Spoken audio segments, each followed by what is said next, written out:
Nous étudierons aujourd'hui comment développer une franchise à l'international. Donc le but, c'est d'aborder les questions qu'il faut se poser avant de franchiser à l'étranger, car effectivement, il y a un certain nombre d'investigations au préalable à faire. Nous étudierons donc les aspects économiques à prendre en compte, c'est-à-dire la situation économique du pays, les incitations à l'investissement étranger, puis nous aborderons les aspects plutôt juridiques, notamment sur le droit contractuel, le droit de la concurrence, le droit de la propriété industrielle, le droit des sociétés.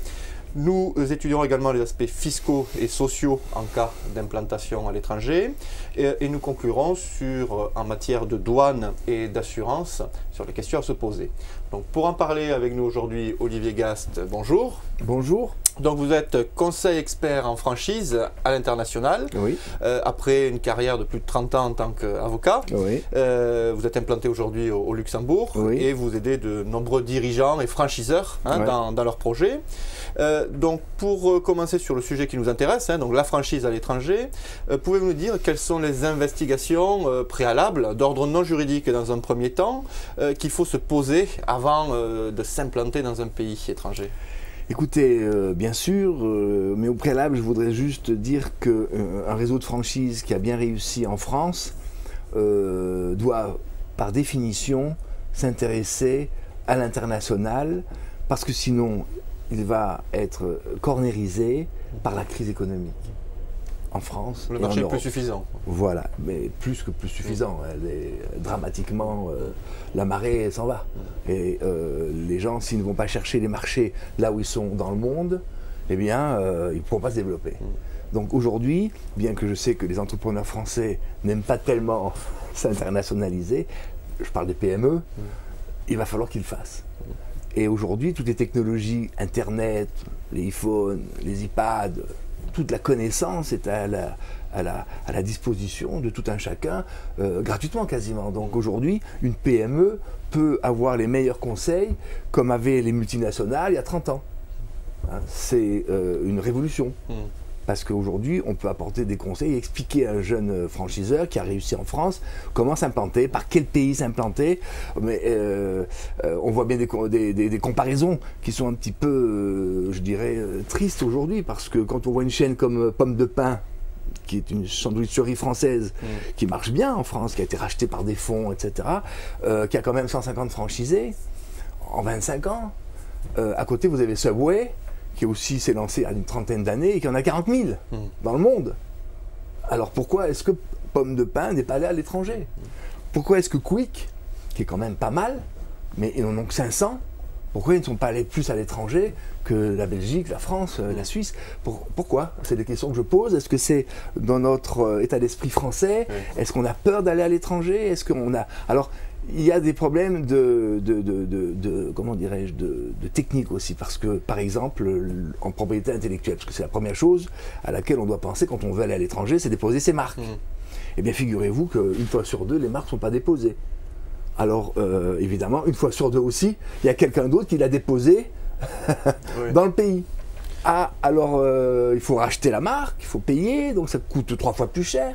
Tout ça parce qu'on voulait faire des petites économies de bout de chandelle et de ne pas déposer la marque et de ne pas faire d'extension, par exemple, dans le cadre de l'Union européenne, etc. Donc là, c'est un premier point, effectivement, faire attention à la marque, puisque la franchise, c'est une enseigne. C'est fondamental, donc, la marque. Si votre marque n'est pas bien protégée, alors évidemment, il y a des pays de droit. Donc, qu'est-ce qu'il faut regarder en termes de droit de la propriété intellectuelle? Comment ça se pratique au niveau de la contrefaçon? Oui, vous déposez la marque LNPI en France, bien sûr, il faut vérifier qu'elle est vraiment protégée et protégeable. Après, il faut faire l'extension européenne. Donc, si elle est acceptée au niveau européen, vous êtes quand même protégé dans tous les pays de l'Union européenne. Après, il faut faire aussi un petit peu d'autres conventions, comme la Convention de Madrid, qui permet en un seul dépôt de couvrir une vingtaine, une trentaine de pays. Et après, il y a des pays qui font partie de rien, comme les États-Unis, le Japon, et là, il faut faire des dépôts particuliers, si, évidemment, on prévoit d'y aller. Mais moi, je me rappelle, dans un salon à Shanghai, de la franchise, j'avais été surpris de voir un énorme stand où il y a marqué Starbucks. Et je croyais que c'était Starbucks américain. Mais pas du tout, c'était un Chinois qui avait contrefait la marque Starbucks et qui disait non, non, moi Starbucks c'est moi. Donc il y a des pays parce qu'en Chine, effectivement, la propriété intellectuelle, c'est pas un état de droit, la propriété intellectuelle n'est pas encore tout à fait bien protégée. Donc vous êtes, si vous y allez, confronté à une concurrence déloyale et une contrefaçon immédiate. Donc c'est peut-être pas les pays les plus faciles à conquérir tout de suite. Il vaut mieux aller dans les pays d'état de droit où on se sent mieux protégé, sinon on ne travaille pour rien. Donc effectivement, la marque. En deuxième point, sur la situation économique, que faut-il regarder avant de... D'abord, il faut savoir c'est à son marché. Hein, les marchés des franchises sont en général, même en France, sont des marchés de niche. Bon, sauf la grande distribution, mais Carrefour a bien réussi en Chine, Carrefour, Casino réussit très bien aussi maintenant au Brésil, donc la grande distribution aussi, mais parce que la grande distribution française a un vrai savoir-faire. Mais sinon, les chaînes sont sur des niches. Donc, il faut retrouver cette même niche ailleurs. Donc, il faut aller analyser au Brésil ou au Japon ou dans certains pays s'il y a un consommateur prêt à consommer et à payer le produit que l'on présente dans le système de la franchise. Voilà, donc ça c'est une notion de marché. Voilà. Est-ce qu'il y a des pays qui font des incitations aux investissements étrangers? Chypre. Incitation à l'étranger, non. Il y a des investisseurs, il y a des entreprises qui, de toute façon, à un moment donné, veulent se diversifier et pensent qu'acheter, par exemple, une master franchise peut être une façon pour eux de se diversifier sans trop de risques, en reproduisant un concept étranger, après avoir analysé sa faisabilité sur le territoire de leur pays, voir s'ils pouvaient le développer. Dans la franchise internationale, il y a trois façons, je dirais, de faire de la franchise. Il y a ce qu'on appelle la master franchise, qui est donc une technique contractuelle qui permet de donner, que le franchiseur donne à un master franchisé l'exclusivité de tout un pays. Et dans ce pays, le master franchisé doit développer. Il peut développer en succursale, mais il peut développer aussi en sous-franchise. Donc dans la master franchise, il y a trois parties. Il y a le sous-franchisé, il y a le master franchisé et il y a le franchiseur. Après, il y a aussi la joint venture. Le franchiseur, il peut faire une joint venture avec un industriel local, qui est aussi une technique connue. Mais et il y a aussi la franchise directe. Donc on peut faire de la franchise directe, mais pas à l'autre bout du monde. La franchise directe doit se faire à pas plus de 2 heures d'avion de son point de base, sinon on ne peut plus apporter l'assistance et l'aide que le franchisé étranger est en droit d'avoir. Donc ça, c'est les différentes possibilités effectivement d'implantation. Est-ce que, je dirais, le contrat de franchise en France suit une réglementation particulière que l'on retrouve dans d'autres pays ou, parce que vous parlez effectivement d'exclusivité, vous parlez donc territoriale, hein, mais d'exclusivité aussi d'approvisionnement par exemple. Est-ce qu'on ne touche pas à au droit de la concurrence? Est-ce qu'il est différent dans les pays Oui, non, mais alors, si vous voulez, là, c'est un long combat qui était le mien d'ailleurs dans les années 80 et j'ai été très heureux d'avoir été le premier à faire la promotion d'une loi sur la franchise qui est devenue la loi Doubin en 1989 parce que j'avais récupéré la loi américaine. La Federal Trade Commission avait imposé une disclosure, donc c'est une divulgation qui était une loi fédérale qui datait des années 73, parce que je crois que ce sont les Californiens qui ont été les premiers à réglementer la franchise comme un produit financier. Donc ne pas gêner le contrat comme le code du travail réglemente le contrat de travail, mais pas faire un code et réglementer le contrat de franchise, mais faire une divulgation préventive d'informations précontractuelles. Et la loi Doubin dit il faut transmettre des informations sincères pour que l'autre partie signe en connaissance de cause. Après, il y a eu un décret d'application qui a permis de faire un DIP, ce qu'on appelle le DIP, le document d'information précontractuelle, qui permet donc, dans son détail, d'éclairer le candidat pour qu'il puisse être informé sur les conditions de la franchise. En France, c'est 20 jours, donc il faut communiquer ce document 20 jours avant. Et alors, donc, comme j'avais réussi à apporter cette influence américaine en France, donc c'est devenu la loi Doubin. Et puis à partir de la France, ça a rayonné, l'Espagne a fait la même chose, l'Italie, la Belgique. Maintenant, vous avez dans le monde beaucoup de lois sur la franchise. Une réglementation spécifique à la franchise. Voilà, qui, grâce à Dieu, respecte à peu près cette même philosophie préventive, un peu financière, où on est là pour informer le candidat, mais pas réglementer le contrat lui-même. Et donc, dans chaque pays où on va, il faut évidemment, parce qu'il y a des nuances, par exemple en France, dans le DIP, vous devez faire un état du marché local, pas dans les autres pays. Voilà, donc oui, il y a des notions, des subtilités adaptées, d'accord.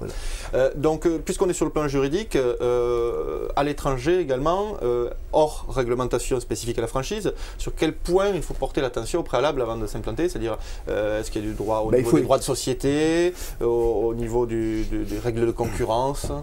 Oui, il faut aller dans les pays, je dirais, libéraux, et où l'état de droit est respecté dans une philosophie de liberté. Par exemple, si vous allez en Algérie, eh bien, la loi algérienne impose que ce soit un Algérien qui soit majoritaire de la société que vous allez créer en Algérie.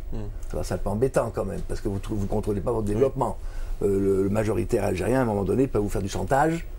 Il n'y a pas que l'Algérie, il y a beaucoup de pays qui imposent un local qui soit majoritaire. Donc là, à mon avis, il faut faire que la master franchise en quelque sorte. C'est-à-dire qu'il ne faut pas investir soi-même ou en joint venture, parce qu'on ne contrôle pas.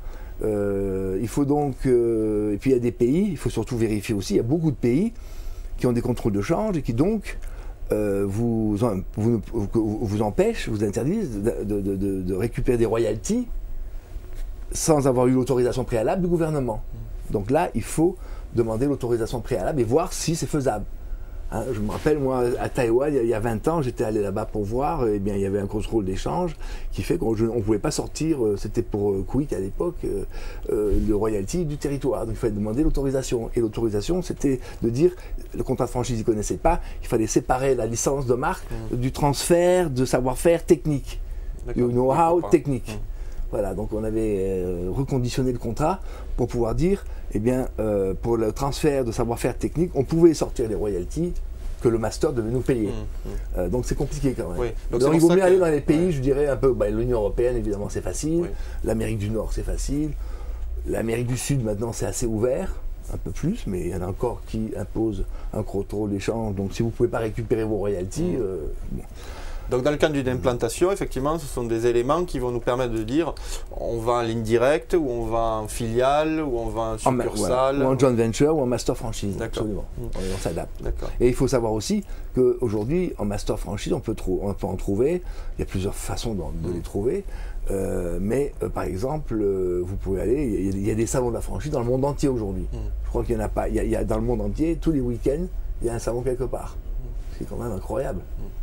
On peut aller dans n'importe quel pays, faire un salon et trouver un master, un investisseur, quelqu'un qui cherche un concept étranger, comme on en trouve ici au salon, des concepts étrangers, américains, canadiens qui sont ici pour trouver des masters.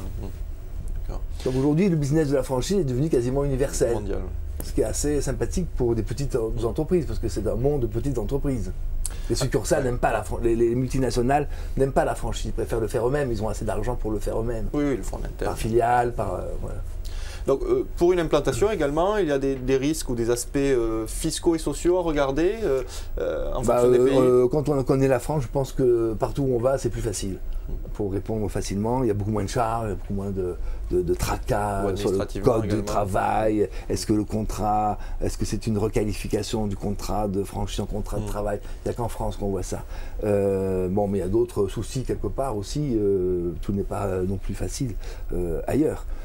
Mais il y a souvent aussi des problèmes de douane par contre. Voilà, alors justement, en termes de douane et d'assurance également, ou de contrôle import-export. L'assurance, c'est pas un problème aujourd'hui, mais les douanes, oui, parce que par exemple, dans certains pays, il faut que votre produit soit sur le marché, par exemple, brésilien, acceptable. S'il faut multiplier par 100, parce que les droits de douane sont énormes, ça protège le pays, mais en même temps, ça vous empêche, s'il n'y a pas de consommateur, alors si c'est des produits haut de gamme, le consommateur local s'en fout parce que lui il veut du Hermès, donc il est prêt à payer le surplus qui a été intégré par les droits de douane.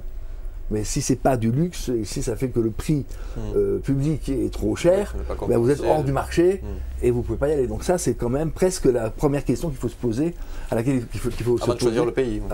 Oui. D'ailleurs, souvent, c'est le master qui fait ses recherches. L'intérêt du master, c'est qu'il connaît le pays, il a de l'argent, il connaît le management, il a des relations, donc il connaît son pays. Donc c'est lui qui va tout de suite dire, oui, c'est possible, le marché existe, les droits de douane font que même si on les paye, comme au Maroc, le consommateur sera présent, parce que tel produit à tel prix, ça passera, et qui donc dira oui, on peut jouer. Oui. Alors, est-ce que le franchiseur qui souhaite s'implanter à l'étranger doit adapter son concept, notamment, ou son savoir-faire aux cultures locales? Ça, c'est une grande question, une bonne question. Il y a deux théories. Parce que par exemple, le McDonald's, est-ce qu'on trouve le même hamburger partout dans le monde? Oui. Les Américains qui ont cette conscience de leur universalité dans leur culture considèrent que ce sont les consommateurs locaux qui doivent aller vers leur concept et pas à eux de s'adapter au concept, au consommateur local. Ce qui facilite parce qu'une fois qu'ils ont mis leur concept au point aux États-Unis, ben, ils le mondialisent. Et donc les échelles et les calculs des leviers financiers sont faciles. Si vous devez, dans chaque pays, vous adapter, ben, c'est comme si vous créiez une entreprise. Donc il n'y a plus de levier, de standardisation et d'accélération du développement. Et donc vous perdez de l'argent. Malheureusement en France... Mais on risque que ça ne fonctionne pas aussi. Comment ? Si on n'adapte pas son produit, peut-être... moi j'ai connu par exemple, je parlais de Subway ou comme Kentucky Fried Chicken, qui sont des enseignes énormes. Eh bien, ils ont commencé à venir en France dans les années 80, ils ont échoué, ils sont partis. KFC est revenu plusieurs fois et puis maintenant c'est parti. Subway, il est reparti, il avait une dizaine de franchisés dans les années 80. Maintenant, ben, après ça ne marchait pas à l'époque, et donc il a quitté la France. Il est revenu il y a 6-7 ans et maintenant ça marche. Donc les Américains, ils ont cette force d'attendre. Puisque les Français ne nous aiment pas, ils vont en Chine et puis ils sont revenus avec 40 000 franchisés. Et puis à un moment donné, eh bien, les Français, la crise, allez savoir pourquoi, d'un seul coup se sont mis à aimer les sandwichs Subway. Mais ils ont attendu 25 ans quand même. Ils auraient pu s'adapter. Ouais. Ils auraient pu faire du jambon beurre, ce que fait McDo d'ailleurs maintenant. Vous avez vu, leur pub, ils commencent à faire des produits de jambon beurre. Bon. Mais ils l'ont pas fait et ils ont attendu que le marché local soit mûr pour venir vers eux. Donc c'est la grande différence. Nous, Français, malheureusement, on ne peut pas dire qu'on ait un rayonnement culturel au sens marketing du terme, qui fasse que on est souvent obligé de s'adapter. Donc plus on s'adapte, plus le master doit investir, plus il investit, moins il a de quoi nous payer en master fee, en royalty, etc. Donc ça ralentit. Alors il y a des malins comme le DUF, par exemple, Brioche Dorée, qui a acheté directement aux États-Unis des réseaux, des chaînes. Alors là, par le rachat et par la croissance externe, il y a des Français qui arrivent. Mais sinon, c'est pas facile. Pour un concept de restauration français, Quick, il aurait pu essayer de s'attaquer au marché américain, qui est quand même qui est le roi du hamburger. Eh bien, bon, ils l'ont pas fait, peut-être qu'ils auraient dû le faire, parce qu'il vaut mieux avoir beaucoup de concurrents, parce que ça veut dire qu'il y a un marché, que d'être le seul à ouvrir un marché, et d'être le seul à hurler dans le désert. Donc tout ça, c'est du marketing. Bon, pour conclure, est-ce que vous auriez un conseil pratique à donner à un franchiseur qui souhaiterait s'implanter Oui, il faut être professionnel. Voilà, les PME ne sont pas toujours professionnelles.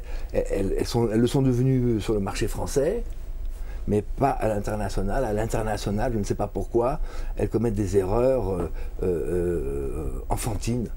Pas déposer sa marque ou pas avoir une politique marque, et puis surtout ne pas vouloir s'éparpiller par opportunité. S'il y a un Australien qui vient et qui veut votre franchise, vous n'allez pas dire oui si vous n'avez pas déjà une expérience à l'international. C'est trop loin, c'est trop cher, vous allez manger vos royalties, vous allez perdre de l'argent et ça ne marchera pas. Il faut y aller par stratégie, par déterminisme, par concentration. Je choisis un continent et je m'y tiens.